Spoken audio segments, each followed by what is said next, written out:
Il prit la craie, s'approche du tableau. Sa main était ferme. Chaque trait qu'il traçait effaçait non seulement l'erreur, mais les doutes. Il corrigea l'équation avec une précision absolue, redonnant au calcul sa cohérence. Derrière lui, les chuchotements cessèrent. Les moqueries se turent. Tous les regards étaient rivés sur lui. Même Cartwright ne disait plus rien. Lorsqu'il reposa la craie, il n'y eut pas d'applaudissements. Pas encore. Juste un silence plus dense qu'un tonnerre. Un silence qui disait « Il l'a fait ». Cartwright regarda le tableau. Croisa les bras. Ses yeux glacés se plissèrent à peine. Puis, elle hocha lentement la tête. « Très bien. Voyons maintenant comment vous vous en sortez avec celui-ci. » Elle se tourna, écrivit une nouvelle équation, encore plus complexe. Cette fois, le défi était clair. Mais Daniel ne recula pas. Il s'approche du tableau, de nouveau, et le combat continua. Cartwright avait choisi un problème bien plus complexe, un enchevêtrement d'équations différentielles et de transformations avancées. Une équation que même les meilleurs doctorants auraient du mal à démêler sans préparation. Elle pensait que Daniel allait reculer, hésiter, peut-être même abandonner. Mais Daniel s'arrêta devant le tableau, observa l'équation, et, lentement, comme s'il entendait une musique que personne d'autre ne percevait, il commença à écrire. Les premiers traits furent prudents. Puis, peu à peu, son écriture gagna en assurance. Il ne faisait pas que résoudre, il construisait une démonstration limpide, une architecture de logique pure, où chaque ligne semblait découler naturellement de la précédente. Les étudiants, un à un, cessèrent d'écrire. Même les professeurs se penchèrent légèrement en avant. Un murmure s'éleva parmi eux. Pas de moquerie cette fois, de l'étonnement. Whittaker fronça les sourcils. Il n'y croyait pas. Il ne voulait pas y croire. Cartwright, elle, restait figée. Mais au fond de ses yeux, une lueur avait changé. Ce n'était plus du mépris, c'était de l'inquiétude. Lorsque Daniel termina, il reposa calmement la craie et retourna s'asseoir. Personne n'osa parler. Puis, l'un des professeurs invités, spécialiste reconnu des systèmes dynamiques, se leva. Il s'approche du tableau et resta longuement à observer. Il suivit les lignes du doigt, comme s'il traçait une carte secrète. Lorsqu'il se retourna, ses yeux étaient écarquillés. « Il a raison, » murmura-t-il. « C'est élégant. » Cartwright serra les mâchoires. Elle n'avait pas encore perdu. Pas tout à fait. Il restait une carte à jouer. Elle se dirigea lentement vers son bureau, ouvrit un tiroir, en sortit un manuel épais, usé, marqué de dizaines de signets colorés. Elle feuilleta quelques pages, puis s'arrêta à l'une d'elles. Sans un mot, elle l'arracha, s'approcha du centre de l'amphithéâtre et tendit la feuille à Daniel. « Résolvez ça. » Daniel la prit, jeta un coup d'œil.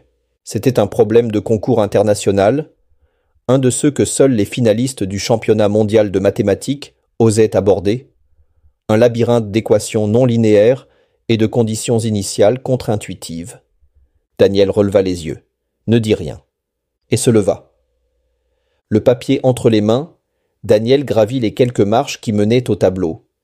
Chaque pas semblait peser 1 tonne, mais il ne fléchit pas. Il savait qu'il n'était pas simplement en train de résoudre une équation. Il s'apprêtait à faire tomber une forteresse. L'auditorium, rempli d'élèves et de professeurs, était suspendu à ses gestes. Même les respirations semblaient contenues, comme si le moindre souffle pouvait troubler la précision de ce moment. Cartwright était retournée à son bureau. Bras croisés, le menton légèrement relevé, elle observait comme un général évaluant l'ennemi. Elle pensait que cette fois, elle le tenait. Ce problème-là n'était pas seulement complexe, il était conçu pour décourager. Daniel analysa l'équation. Il la regarda sans bouger, sans écrire une seule ligne. Il semblait la déchiffrer avec les yeux seuls. Quelques étudiants échangèrent des regards perplexes. Était-il bloqué? Allait-il enfin hésiter? Mais au contraire, Daniel fit un pas en avant. Et il commença, pas lentement, pas timidement. Comme un maître calligraphe traçant les premières lignes d'un chef-d'œuvre, Daniel écrivit avec une fluidité qui frappa l'auditoire de stupeur. Il avait vu à travers l'illusion. Là où d'autres auraient vu un mur, il avait perçu un passage. Les premiers murmures se transformèrent en silence dense, comme si personne n'osait briser la magie qui opérait. Le professeur Whittaker se pencha en avant.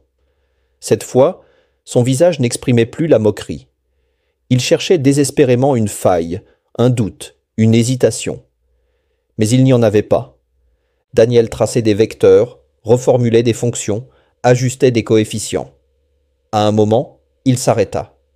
Non pas parce qu'il ne savait plus, mais parce qu'il voulait que chacun comprenne la beauté de ce qu'il venait de faire. « Remarquez, dit-il calmement en désignant un point précis. Ici, la solution divergente n'est qu'une illusion. La clé, c'est la transformation inverse, pas directe. » Personne ne parla. Même Cartwright ne répondit pas. Quand il termina, il posa la craie. Et pour la première fois, il tourna légèrement la tête vers le public. Il n'avait pas besoin de parler. Son regard disait tout, « Je suis ici, et j'ai ma place. » Puis, il se rassit. Lentement, avec dignité. Comme si ce qu'il venait de faire n'avait rien d'exceptionnel. Comme si c'était juste, logique. Cartwright, toujours debout, ne bougea pas. Mais dans ses yeux, une faille s'était ouverte. Un professeur invité rompit enfin le silence. Ce garçon vient de résoudre ce que nous avions classé comme irrésolvable sans préavis. Une autre voix, tremblante mais admirative, ajouta « Et il l'a fait en moins de 10 minutes. » Cartwright baissa légèrement les yeux. Pas de honte. Mais un doute. Le genre de doute qui s'infiltre dans les fondations les plus solides. Et tout le monde comprit ce que cela signifiait. Daniel Reed venait de faire plus que résoudre un problème. Il avait ébranlé un système.